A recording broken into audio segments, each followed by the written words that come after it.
少女底褲咩顏色？單身男喪影裙底。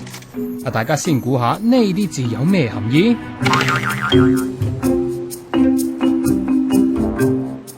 係41歲單身品質監控員張金泉用手機影完人裙底改啲片名嚟噶。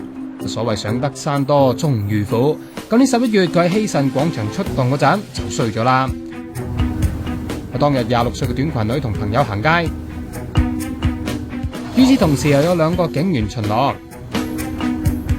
張金泉形跡可疑咁搭扶手電梯，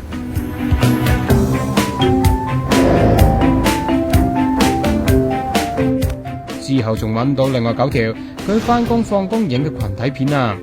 張金泉就話係因為好奇，想知道啲女着咩顏色嘅底褲。佢舊年9月先至因為同類嘅罪行踎咗7日㗎咋。尋日承認10項有違公德罪，求情就話自小喺人跡罕至嘅蒲台島成長，少同人溝通，偷拍只係自娛嘅啫。而家已經知錯，亦都已經尋求精神科治療。裁判官就將佢還押到下個月12號判刑。唔夠瞓 ？Estee Lauder 失眠肌膚拯救隊抵達各專門店專櫃啦！今個星期係 Good Sleep Week， 一齊早啲瞓，俾肌膚休息下啦！